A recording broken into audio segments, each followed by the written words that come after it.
কথিত আছে ডাকাত দল ডাকাতি করে ফেরার পথে এক প্রাচীন বহেরা গাছের তলায় প্রথম মায়ের দর্শন পান। সেই ডাকাত পূজিতা কালীর বয়রা কালী নামে পরিচিত।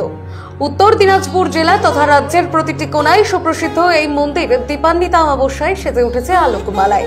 মা নিজেও সজ্জিতা স্বর্ণালঙ্কারে। মাতৃদর্শনের অপেক্ষায় ভক্তরা মন্দিরের সামনে দীর্ঘক্ষণ ধরে অপেক্ষা করে আছেন। আগে এই মন্দিরে পশু বলি চালু থাকলেও বর্তমানে তা বন্ধ রয়েছে। শুধু নিয়ম রক্ষায় দুটো মাত্র বলি সম্পন্ন হবে।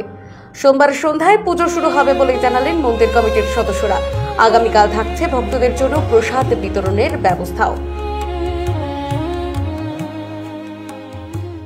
আমাদের যে মায়ের যে গহনা, সেই মায়ের গহনাটা থানায় থাকে ঠিক রীতিমতন প্রতি বছর মায়ের নিয়ম মেনে থানায় আমরা যাই মন্দির কমিটির থেকে গিয়ে সেটা থানা যে জিনিসগুলো লকারে রাখে থানা আমাদেরকে বুঝিয়ে দেয়, আমরা সেখান থেকে রিসিভ করে নিয়ে আসি। আবার যখন মায়ের পূজার আজকে সমস্ত গহনা এখন প্রদান হবে, তারপরে কালকে আবার আমরা সেই নিয়ম নীতি মেনে থানায় দিয়ে আসবো। এতে কি পুলিশের নিরাপত্তা থাকে? হ্যাঁ, অবশ্যই নিরাপত্তা। এখানে আপনি দেখবেন আজকে প্রচুর পুলিশ মোতায়েন করা হয়েছে। আইসি সাহেব নিজে ছিল, কমব্যাক্ট ফোর্স আছে, একদম নিরাপত্তার বলাই এটা করা হয়। এটা কোনোভাবে দূর দূরান্ত থেকে ভক্তরা এখানে আসে। দেখুন, আমাদের তো গোটা পশ্চিমবঙ্গের লোকই এখানটায় আসে মায়ের মন্দির, কারণ বয়রা মায়ের মন্দির আপনারাও জানেন জাগ্রত মা। মায়ের পূজা খুব নিষ্ঠার সহিত হয় এবং কালকে প্রচুর লোক ভোগ খাবেন। যে মায়ের ভোগ এখন থেকে রান্না শুরু হয়েছে এবং আমরা মায়ের ভোগ এখান থেকে সরার মধ্যে এবার দেওয়ার একটা ব্যবস্থা করা হয়েছে, যে স্লিপও দেওয়া হয়েছে, আসবে সরা নিয়ে যাবে এবং বসে খাওয়ানোরও ব্যবস্থা হয়েছে। আচ্ছা বলি, যেটা এই যে বয়রা মায়ের নামকরণটা কিভাবে হলো?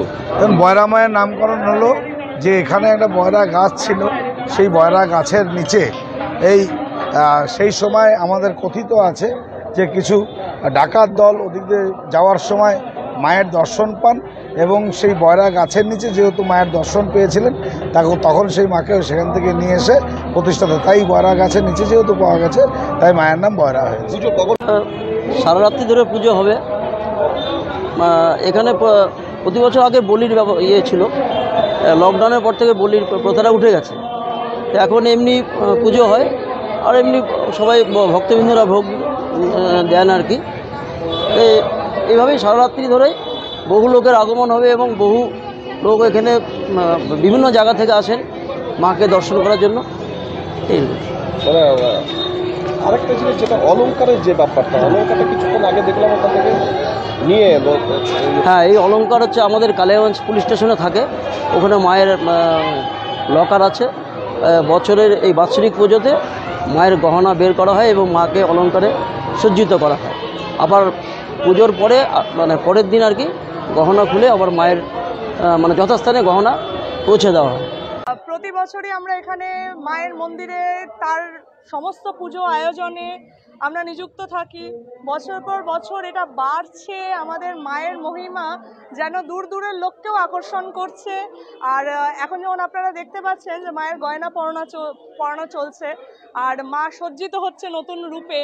আর আমরা চাইবো দূর দূর থেকে যেন অনেক ভক্তবৃন্দ আমাদের এখানে আসেন।